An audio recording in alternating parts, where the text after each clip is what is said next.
మా కష్టాలు నీకేం తెలుసా? కష్టాలా? ఏం తెలుసు? కష్టాలా ఏంట్రా? అవి కష్టాలరా? ఖరీదైన బైకులు తిరుగుతూ ఏసీ రూమ్ లో ఉంటూ వేలకు రూపాయలు గుడ్డలు డిజైనర్ గుడ్లు వేసుకుని తిరుగుతూ రోజుకి 1000 రూపాయలు ఖర్చు పెట్టే నీకు కష్టాల గురించి మాట్లాడే హక్కు లేదు.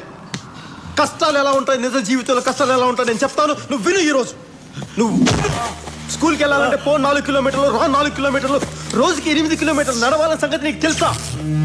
నాకు తెలుసు. అన్నం అంటే జొన్నన్నం తినాలని, వరన్నం 6 నెలలకి వండుకుంటారని, పరమాన్నం వండినప్పుడే పండుగ అంటారన్న విషయం నీకు తెలుసా? నాకు తెలుసు. ఆడుకోవాల్సిన పశు వయసులో సరైన వైద్యం అందక బిడ్డలు చనిపోతారన్న విషయం నీకు తెలుసా? ఆకలేస్తే నేల వైపు, దాహం వేస్తే ఆకాశం వైపు చూసే మనుషులు ఇంకా బతుకున్నారు ఈ సమాజంలో. నువ్వు బతుకున్న ఈ సమాజం ఉన్నారని ఇంకా తెలుసా నీకు? తండ్రి చనిపోయిన 6 గంటలకి తల్లి చనిపోతే ఆ బాధ ఎలా ఉంటుందో ఎప్పుడైనా అనుభవించావా? నేను అనుభవించాను. కంటికి కనిపించిన ఏదో ఒక శక్తి కొన్ని టన్నుల బరువుతో భూమిలోకి తొక్కుతున్నట్టు నీకు ఎప్పుడైనా అనిపించిందా? వయసులో ఉండగానే బాధతో భుజాలు కుంగిపోవటం ఎప్పుడైనా అనుభవించావా?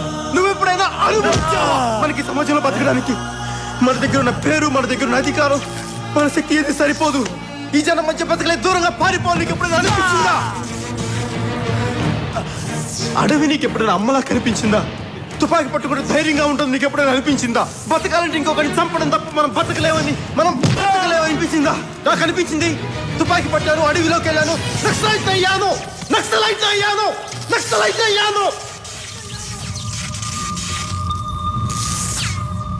ఇక్కడ కష్టం గురించి మాట్లాడే హక్కు